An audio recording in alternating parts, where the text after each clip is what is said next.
Hey everybody, it's Erica. Today we're here to talk about shampoo bars.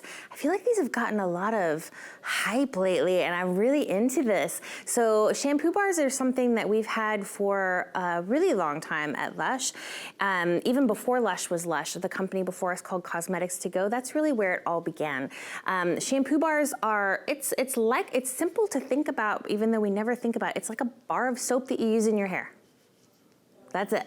Right? So we're used to liquid, and that's totally cool. There's lots of great liquid shampoos that we have here at Lush. But the cool thing about a shampoo bar is really about the environmental impact that it can have. So this little guy can last up to about 80 washes, which is the equivalent of about 3 bottles this size. So when you're thinking about the plastic that's involved in a bottle like that, the water content that's involved, this is really giving you so much impact in such a little puck.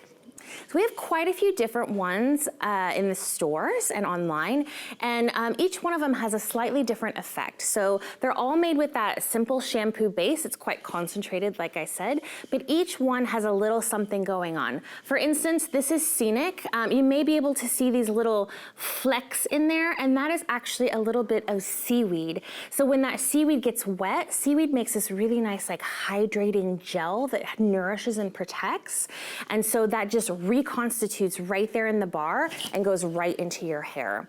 This one also has some sea salt, which gives nice beachy volume. This is actually my very favorite of the shampoo bars.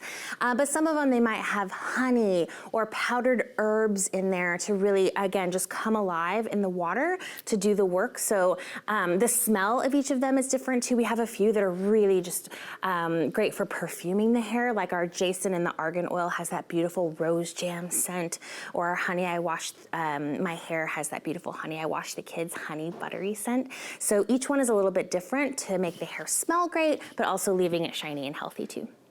The reason that these last so long is because they are quite concentrated. So there's no water content in these. It's all right here, and you add the water in the shower when you're washing your hair. You're like making more shampoo with it.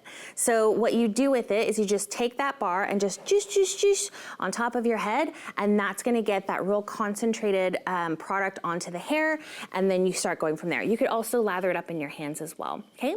So I have really thick hair, admittedly, so usually what I do is I do a couple on the top, and then I kind of lift up a little, do a couple, and then I'm good to go. You gotta put that bar down at some point, okay? You don't have to use it the whole time. So what makes this so concentrated, if you look at them really close, they almost look like ice cream sprinkles. Is what it looks like. It looks like mashed together ice cream sprinkles.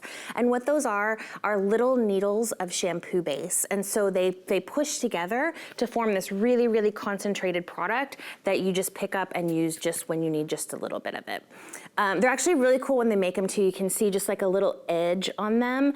When they make them in the factory, they make them one by one. And what they do is they make that mix, and then they kind of snowball it together and put it in this little pedestal, and then push a clamp down, and it goes, and then you have this really condensed little puck. So they're made one by hand, which is pretty cool. So when do you use a shampoo bar? Well, you can use one every time you wash your hair. I think that's especially effective if you have shorter hair, that maybe you're not needing as many like oils and butters to go into it, because again, this is quite concentrated. These are fantastic for travel. Like I said, my hair is quite long and quite thick and needs a lot of moisture, and I really still do love these for travel. They make a really great travel companion because there's no liquid limits to worry about. You just pop it right back in your tin and you're good to go.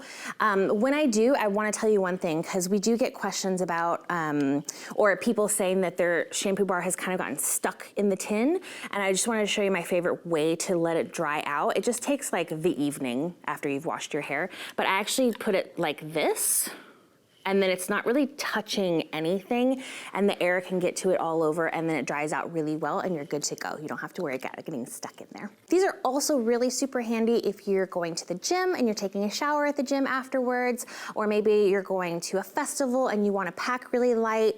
Maybe you're like backpacking through Europe. Man, take me with you.